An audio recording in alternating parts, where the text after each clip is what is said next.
Écoutez, on va d'abord se présenter. Bon, c'est pas très très poli. On va commencer par Jérémy, qui n'est pas du tout sur la photo, vous allez voir. Ouais, je suis la guest star.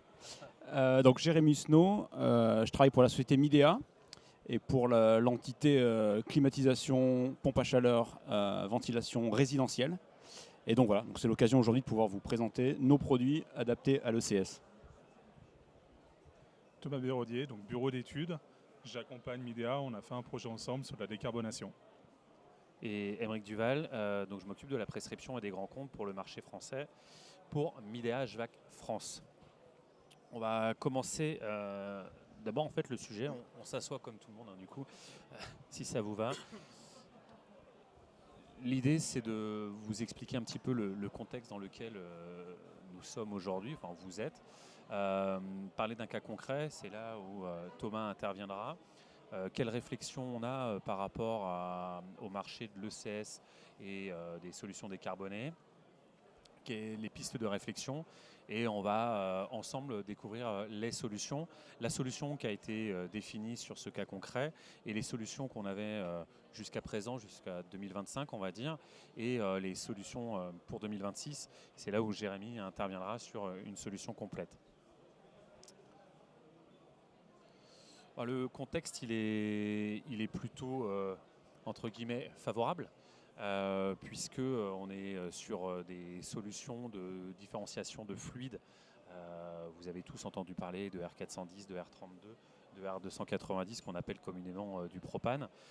Ce sont des solutions aujourd'hui qui sont obligatoires puisqu'on se doit de baisser notre consommation énergétique et l'impact environnemental.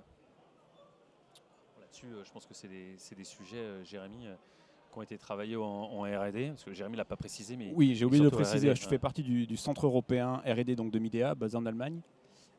Et en effet, les sujets de décarbonation, de réduction de l'impact CO2 des fluides, c'est un sujet qui intéresse toute l'industrie, et notamment Midea qui fait partie des plus gros fabricants au monde de pompes à chaleur.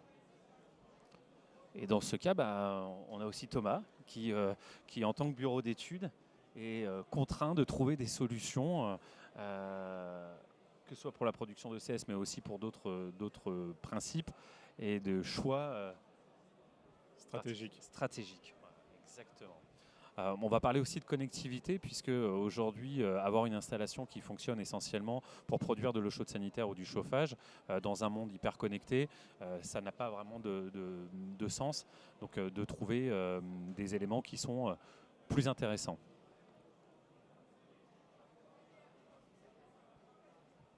Tu veux que je parle un peu du cas concret ? Allez, vas-y, c'est à toi. Donc, le cas concret, moi je viens donc de la région Rhône-Alpes-Auvergne. On a beaucoup d'installations dans les stations qui tournent encore au fioul. Le gros sujet et un des enjeux est de savoir comment on fait quand on est en basse saison, notamment l'été, pour éviter de consommer du fioul. Il y a plusieurs solutions, l'hybridation, on en entend parler, du solaire, de la PAC. Et donc sur un projet sur lequel on a bossé ensemble, on s'est dit comment on peut essayer d'écréter l'ECS au maximum. Vous m'entendez ? Comment on peut essayer d'écréter au maximum le sujet de consommation fuel sur l'ECS.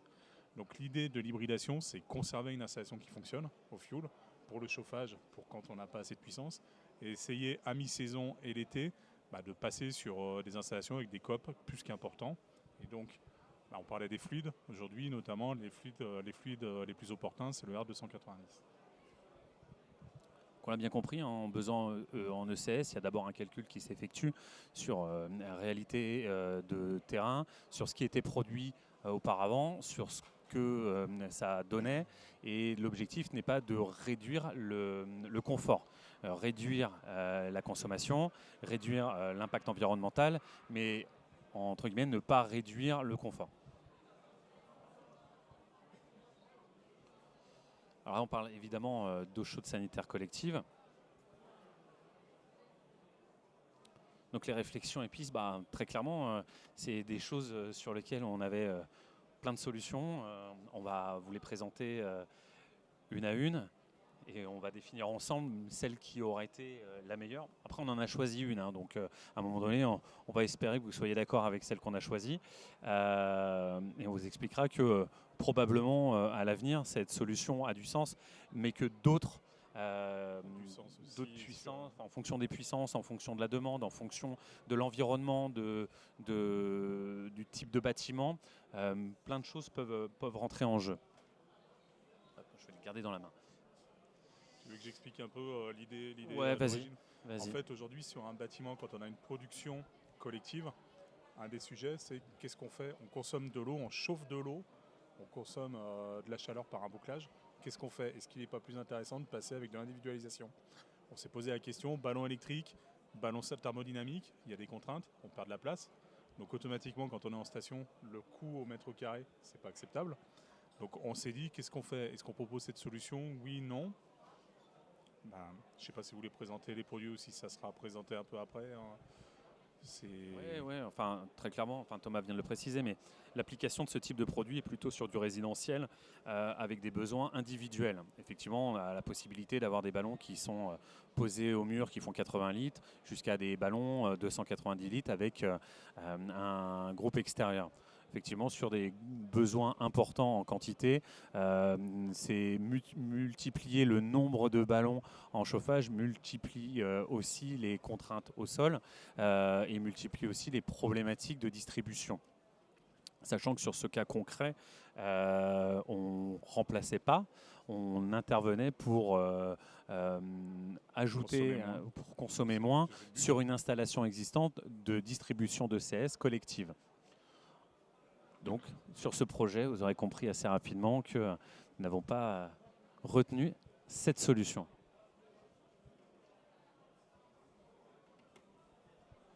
Du coup, au niveau des solutions, R290, effectivement, des solutions température. R32, haute température, pas. Donc R290, c'est un produit qui s'applique plutôt bien, qui fait aussi de la production de chauffage.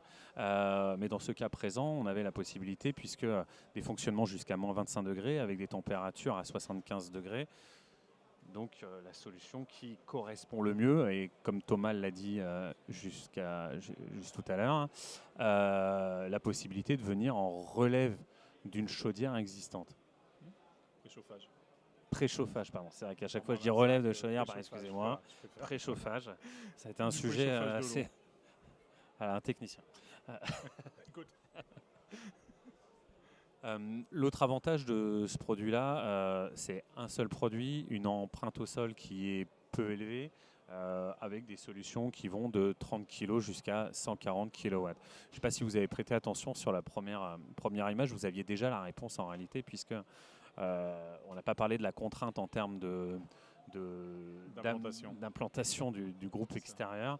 Il a fallu créer une plateforme, mais surtout aussi de faire un élitreuillage, puisque on peut la remettre. Voilà.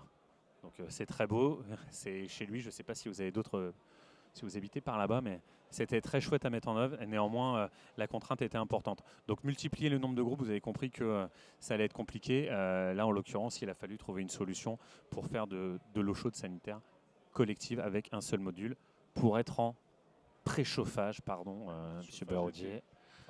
Voilà, l'intérêt, ce que je disais, l'intérêt reste d'essayer de décréter les consommations en fuel qu'on est obligé de toute façon de prendre pour le chauffage quand il fait vraiment froid. Donc c'est pour ça le préchauffage et en été basculer à 100% électrique. Il y a aussi un autre intérêt sur ce produit-là, on en parle assez rapidement, mais vous avez aussi la possibilité, puisqu'on va créer du primaire en réalité en chauffage, soit de faire une application ECS, soit chauffage seul, mais aussi la possibilité de coupler les deux. Ça, c'était les solutions 2025 sur ce projet. Okay. Ensuite, sur l'avenir, pas l'avenir proche, c'est des solutions qu'on n'avait pas l'année dernière. On a aussi des solutions pour la production d'ECS dans l'habitat collectif, habitat résidentiel. Oui, c'est ça. Et là, on a le responsable Europe du développement de ce produit qui s'appelle HPAC. Alors on l'a dit, hein, c'est vrai qu'aujourd'hui on va difficilement trouver une solution qui répond à tous les besoins de tous les bâtiments dans toutes les circonstances. Donc on est un peu en train de naviguer souvent au cas par cas, finalement quel produit irait bien dans ce cas-là. En effet, peut-être le chauffe-eau thermodynamique de temps en temps ou une pompe à chaleur aéro extérieure en hybridation avec une chaudière fuel. Et donc au sein de Midea, on réfléchit aussi à est-ce qu'il n'y a pas des produits qui nous manquent dans le catalogue, des solutions qui n'existent pas ou pas complètement sur le marché ou pas exactement comme il y aurait besoin. Et donc c'est là où on fait intervenir donc notre centre de recherche et d'innovation basé à Stuttgart, où il y a une trentaine d'ingénieurs donc, qui réfléchissent en collaboration avec les équipes de Midea en Chine sur le développement de solutions vraiment innovantes. Et donc on est depuis quelques années maintenant, et donc là le produit est sur le point d'être commercialisé. Il devrait arriver en Europe dans les semaines qui viennent. On est sur un produit, donc une pompe à chaleur. On sait qu'on doit décarboner, hein, donc on essaye de mettre des pompes à chaleur dans la majorité des produits qu'on fait. On fait une pompe à chaleur au propane, de R290 aussi, parce que c'est le fluide aujourd'hui qui permet d'avoir le taux équivalent d'émission de CO2 le plus faible. Et que cette pompe à chaleur, malheureusement, dans beaucoup de cas, on n'a pas la place dehors. Alors on l'a vu pour le module Mars, mais c'est vrai aussi dans du collectif qu'on peut retrouver dans toutes les villes et toutes les campagnes en France, ou voire même des maisons mitoyennes ou en bande. Voilà, c'est aussi des contraintes qu'on peut avoir. Donc l'idée, ça a été quoi? De se dire, on veut une pompe à chaleur sans unité extérieure qui vienne alimenter un réseau d'eau qu'on imagine existant, parce qu'on souhaite pouvoir aussi s'interfacer avec ce qui existe dans le bâtiment et pas tout démonter pour avoir une solution économiquement viable. Donc c'est une pompe à chaleur RO qui va pouvoir faire le chauffage et le rafraîchissement de la maison, mais aussi le CS. Et là on rejoint du coup le sujet du jour, pouvoir faire le shot sanitaire via un ballon qui pourrait être déporté. Et ce produit, étant donné que c'est une pompe à chaleur RO, on a quand même besoin d'aller récupérer l'air sur l'extérieur avec un échangeur dans le module. Et donc c'est pour ça que vous le voyez peut-être sur les petits schémas au-dessus de flexibilité, mais on va avoir deux gaines qui vont pouvoir offrir, donc il y a une dépression, une capacité de mise en dépression du coup de ces gaines de 110 pascal. Et donc on va pouvoir aller soit accéder à la toiture, soit au mur, et indépendamment du coup du tuyau, enfin de la gaine d'aspiration ou de rejet. Faut préciser aussi qu'il y a un marché de remplacement aujourd'hui sur de la chaudière individuelle dans le logement collectif qui est colossal, et de trouver des solutions hybridables, que ce soit hybridable, puisque, on va en parler, mais la possibilité d'y rajouter une chaudière individuelle à côté, ou alors une solution 100% thermodynamique. Je suis désolé, je t'ai coupé. Ouais, non, mais tu as raison, j'allais y venir. C'est du coup en fait associé à cette pompe à chaleur, qui est le module du haut, hein, que vous voyez avec le petit afficheur. Vous voyez, il y a un petit module en bas qui va être notre module hydraulique. Et ce module hydraulique, on va le proposer en deux versions.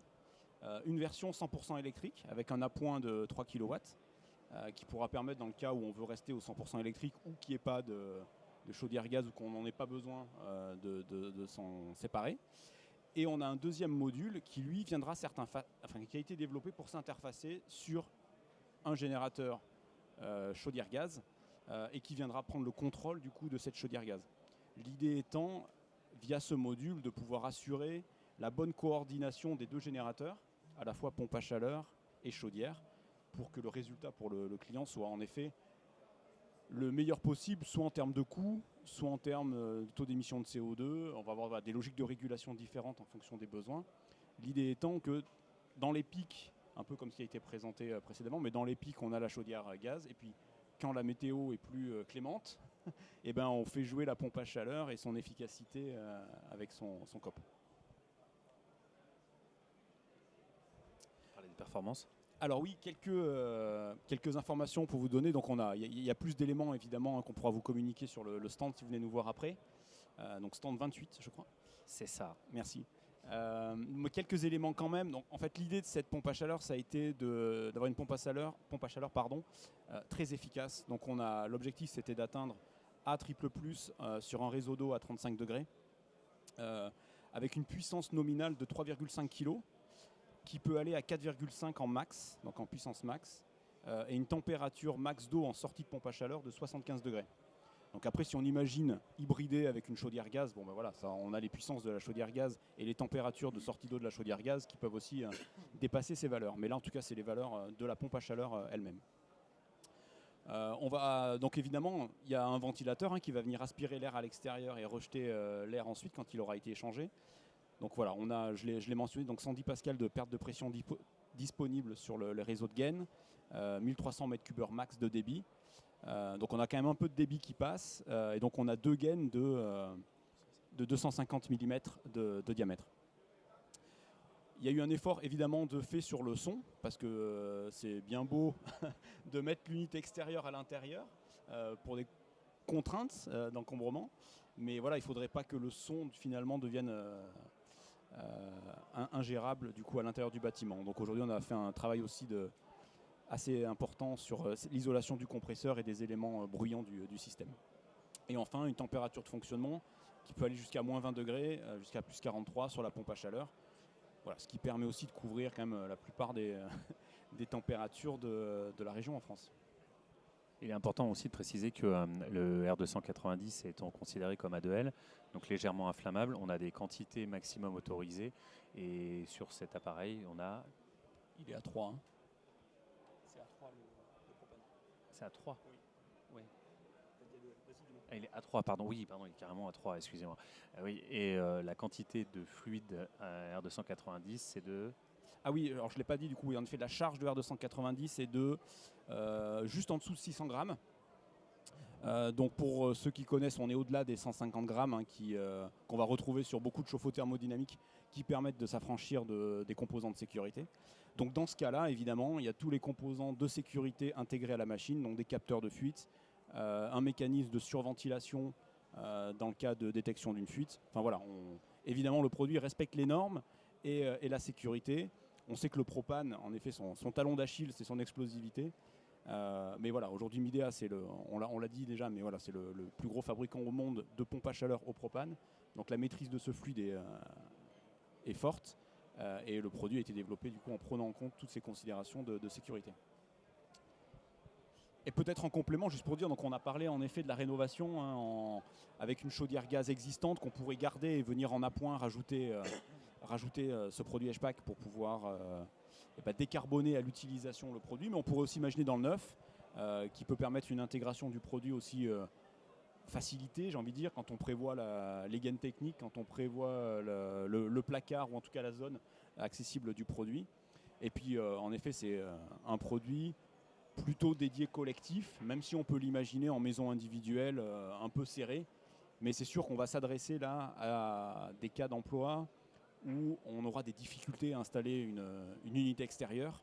Et ce produit vient vraiment combler ce trou un peu qu'on pouvait avoir dans la raquette où si on ne peut pas mettre d'unité extérieure, on a quand même du mal à décarboner nos productions de CS. Les fiches PEP. La fiche PEP elle est en cours, elle arrive.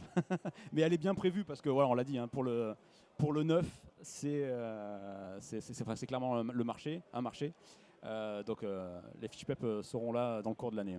Ouais, alors, sachant qu'effectivement, comme disait Jérémy, aujourd'hui on va s'adresser au marché plutôt sur de la rénovation. Donc on a d'abord à travailler sur ces sujets-là. Il y a un sujet qu'on n'a pas abordé sur le HPAC, mais c'est la disponibilité. Oui, donc je l'ai mentionné, on est en train de finaliser les phases d'industrialisation. Donc aujourd'hui... Pardon ? Il faut donner une date. Ah, tu veux une date ? Non, aujourd'hui les produits seront fabriqués à partir du mois d'avril. Donc ils vont arriver disponibles, on va dire courant de l'été, sur le marché français pour des installations à partir de septembre.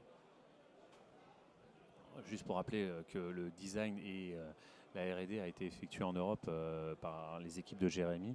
Ce n'est pas le premier produit qui est lancé par Midea en Europe qui est défini du même produit, enfin, du même cahier des charges.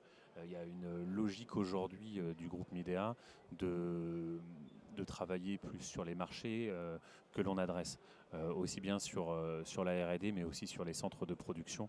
Ça, c'est des choses sur lesquelles on pourra discuter en passant sur le stand 28. Peut-être juste en complément aussi quand même pour expliquer, en effet, donc tu l'as dit, mais On a un centre aussi de design en Europe, enfin Midea a un centre de design en Europe à Milan. Et aujourd'hui, Midea a vraiment la volonté de se localiser sur les différentes régions où Midea opère.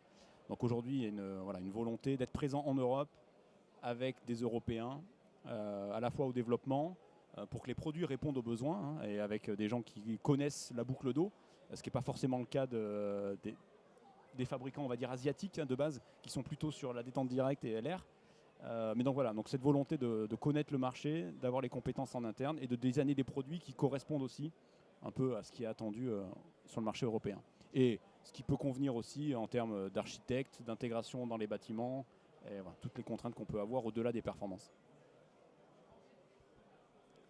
On en a terminé. Merci pour votre écoute. Maintenant, on va passer aux questions, si vous le voulez. Il y aura des questions auxquelles on pourra vous répondre, puis d'autres peut-être pas. On va essayer en tout cas.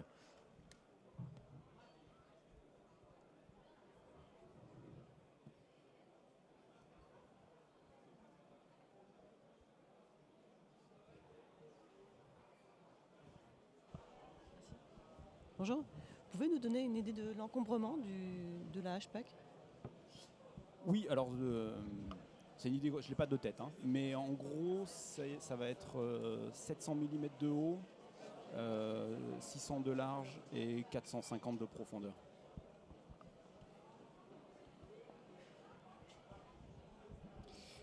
Merci pour votre intervention. Une petite question. Vous dites qu'on va aller chercher l'air sur l'extérieur avec la hatchback.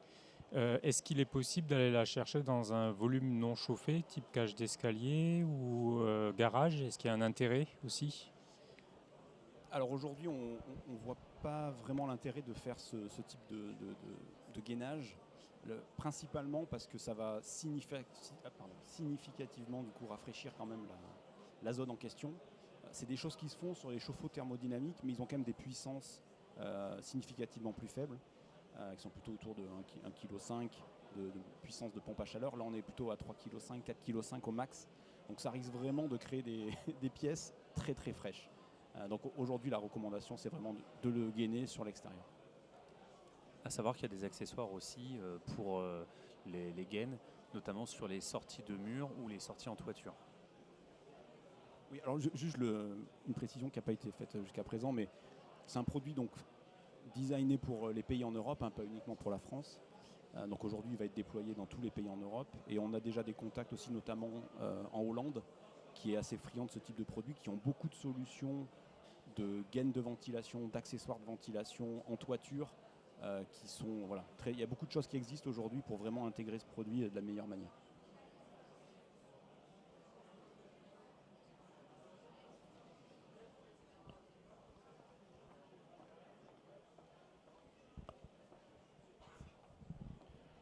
Une question qui est sur le thème de l'étanchéité à l'air. Est-ce que vous avez solutionné ou contribué à solutionner la question entre le lien entre l'unité intérieure et l'extérieur? En général, on a des percements assez rudimentaires avec une mousse polyuréthane ou expansive. Est-ce que vous avez identifié des pistes d'amélioration sur ces pratiques? Vous voulez dire par rapport aux deux gaines, hein, aux deux carottages qu'il faudrait faire? C'est ça. Alors aujourd'hui, ce qu'on voit, c'est qu'étant donné les diamètres des gaines, il est pas probable, c'est qu'une solution qui nous paraît être pertinente, c'est plutôt faire une découpe rectangulaire qui viendrait du coup avec une pièce d'adaptation, reprendre les deux gaines, et puis du coup avec une bride qui viendrait faire le rectangle, qui paraît plus facile à gérer sur l'étanchéité, à faire quelque chose de propre, plutôt qu'en effet faire deux carottages qui peuvent être une étanchéité, une sécurité aussi. Est-ce que vous avez de la documentation sur ce sujet qui est disponible?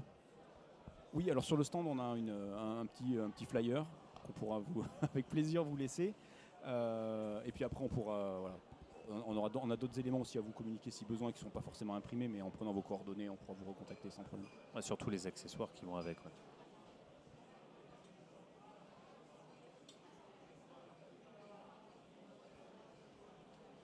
Plus de questions?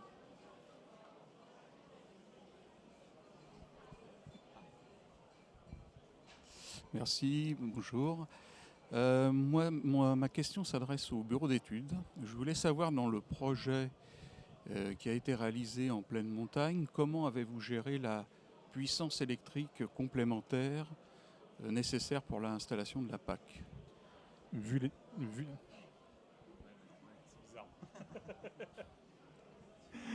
Vu les puissances qu'il fallait mettre en œuvre, on a tiré un 36 kVA. Après, c'est un petit bâtiment. Aujourd'hui, le bâtiment, c'est pas non plus, c'est pas un appartement, c'est pas un truc avec 300 appartements. Aujourd'hui, l'intérêt, c'était vraiment, c'est les propriétaires qui se posaient la question comment réussir à passer la période de l'été. Parce que l'été, c'est la consommation ECS. Donc, faire tourner une chaudière fuel toute l'année, juste pour 10 personnes ou 15 personnes l'été, c'est une aberration. Et aujourd'hui, avec les machines qu'on a, les COP, c'est totalement, enfin, je ne vais pas dire que c'est totalement démentiel, mais aujourd'hui, on arrive à faire des choses. Et quand je parlais de préchauffage, c'est pas, voilà, c'est pas pour être désagréable, mais on peut pas couvrir 100% du besoin en ECS. Il faut, voilà, en été on peut, à mi-saison on peut, mais en plein hiver, le truc c'est que les personnes prennent les douches le matin, ils prennent les douches le soir. Donc c'est des courbes qui sont atypiques qu'aujourd'hui on ne peut pas réussir à simuler.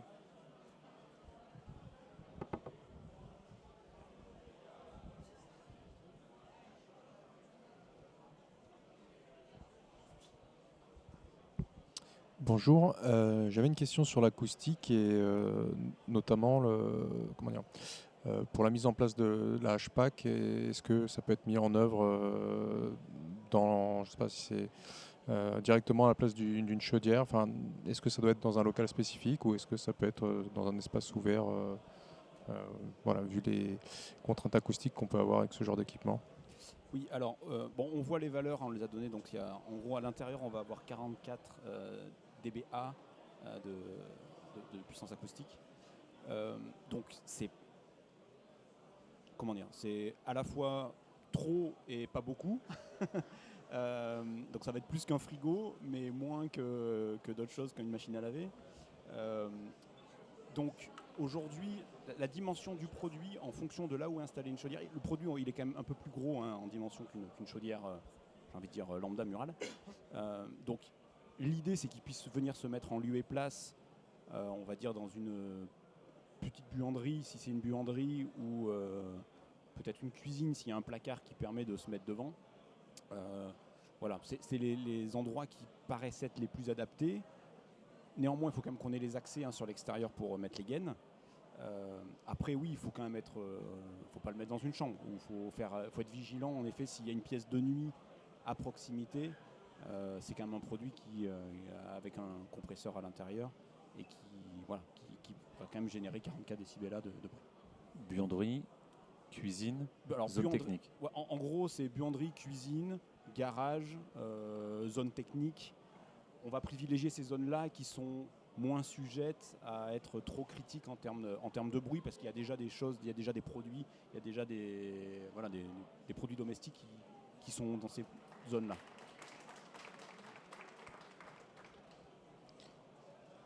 Bonjour à tous. Une question additionnelle par rapport au reste du réseau ECS. Est-ce qu'il y a eu d'autres modifications du réseau qui ont été faites, des ajouts de ballons de stockage ou de choses de ce type-là?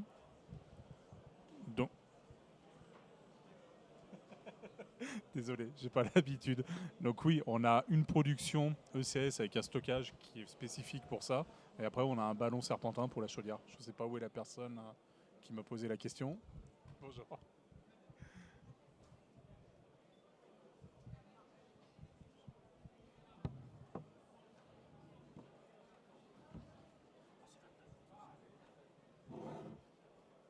Une dernière question pour qu'on puisse rester dans le timing. Eh bien, c'était la dernière question alors. Merci à vous pour votre écoute. Si vous avez besoin de plus d'informations, n'hésitez pas, vous l'avez compris, stand 29, 28, si vous venez au 29, c'est juste à côté. On sera là et on aura plaisir à répondre à vos questions. Merci à vous. Merci.